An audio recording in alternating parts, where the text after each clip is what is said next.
Berikutnya adalah tentang medan listrik dan beda potensial listrik. Medan listrik adalah suatu daerah yang dipengaruhi oleh suatu muatan listrik. Jika kita perhatikan sebuah fenomena,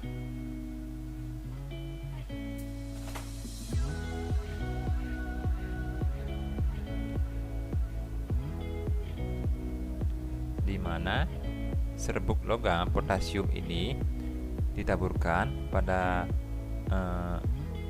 bidang bermuatan sehingga mereka membentuk garis-garis, yaitu yang dikenal dengan medan listrik.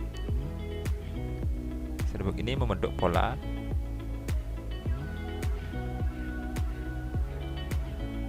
yang sifatnya unik.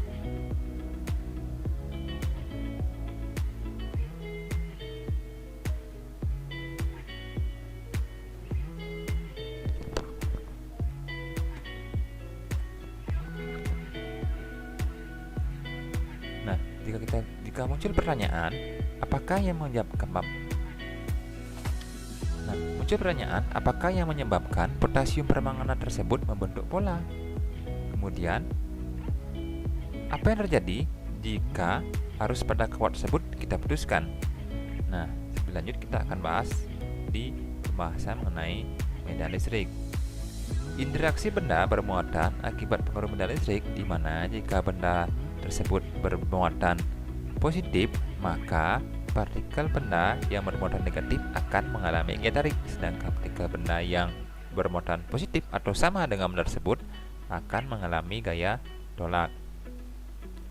Medan listrik dapat digambarkan dengan garis khayal yang dinamakan garis medan atau garis gaya listrik, di mana medan tersebut dilukiskan dengan garis gaya listrik yang arahnya dari kutub positif ke kutub negatif. Artinya dia keluar dari kutub positif masuk ke kutub negatif. Lalu untuk menghitung besar kuat medan listrik, itu biasanya dikatakan sebagai besaran yang menyatakan gaya kolom per satuan muatan di suatu titik. Kuat medan listrik bergantung pada kerapatan garis-garis gaya listrik.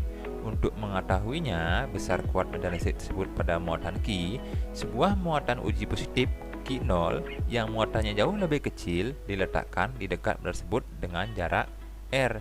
Misalkan ini adalah muatan yang akan kita hitung, muatan yang memiliki medan listriknya. Di sini diletakkan muatan uji yang muatannya Q0 berjarak R, sehingga dari formula hukum Coulomb didapatkan kuat medan listrik yang dinyatakan sebagai gaya Coulomb per satuan muatan, sehingga dapat disimpulkan besarnya gaya medan listrik adalah K/Q per R kuadrat. Kemudian ada juga beda potensial listrik, di mana menyatakan perbedaan jumlah elektron yang berada pada suatu arus listrik. Pernahkah kalian menyimak tayang fenomena tersebut? Nah, fenomena apakah itu? Kira-kira apa yang harus dilakukan agar kita tidak tersambar? Silahkan direnungkan. Oke, beda potensial adalah benda yang bermuatan listrik positifnya lebih banyak, maka dikatakan mempunyai potensial lebih tinggi. Sedangkan benda yang muatan listrik negatifnya lebih banyak, dikatakan benda tersebut mempunyai potensial lebih rendah. Pada benda A memiliki muatan positif lebih banyak, atau dikatakan benda A mempunyai potensial lebih tinggi dibandingkan B. Arus listrik akan berasal dari benda A menuju benda B.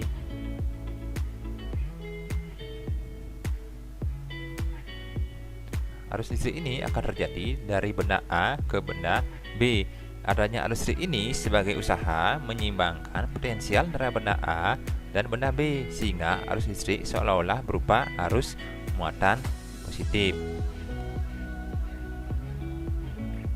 Lalu bagaimana menghitung beda potensial? Nah, diformulasikan dengan delta V atau beda potensial listrik yang satuannya volt adalah energi listrik yang satuannya joule dibagi dengan muatan listrik yang satuannya coulomb. Kita contoh soal. Besar gaya coulomb antara dua benda A dan B adalah 7 kali 10 min 5 Newton. Hitunglah besar kuat medan listrik tersebut.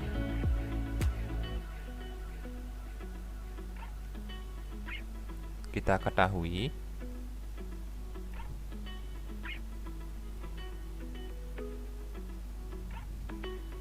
gaya coulombnya F-nya adalah 7 kali 10 min 5 Newton. Sedangkan muatannya Q adalah 3,5 kali 10 min 9 coulomb. Ditanyakan kuat medan listriknya. Lalu bisa kita hitung E adalah F per Q, di mana F-nya adalah 7 kali 10 min 5 Newton per 3,5 kali 10 min 9 coulomb. Ini besarnya adalah 2 kali 10 pangkat 4 Newton per coulomb.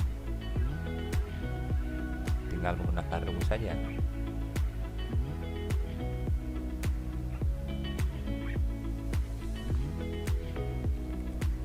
Berikutnya tentang beda potensial. Dari tiap pasangan objek bermuatan berikut ini, tentukan objek yang memiliki potensial listrik lebih tinggi. Nomor 1, yang A itu positifnya ada 6, yang B positifnya ada 2.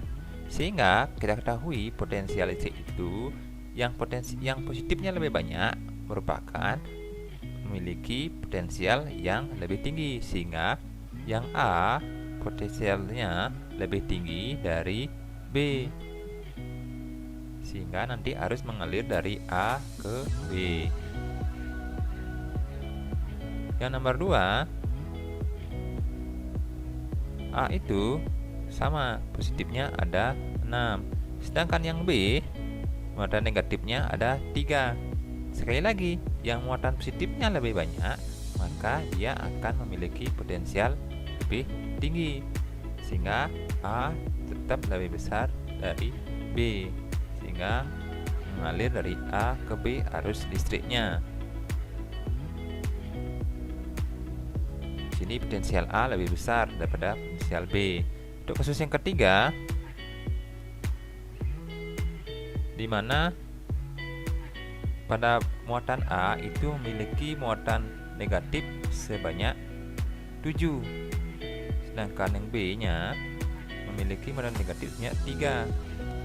Di sini diketahui benda yang memiliki muatan negatif lebih sedikit akan memiliki potensial listrik lebih tinggi, sehingga B-nya minnya lebih sedikit banding A, sehingga potensial B lebih besar dari A, sehingga arus listrik akan mengalir dari B ke A.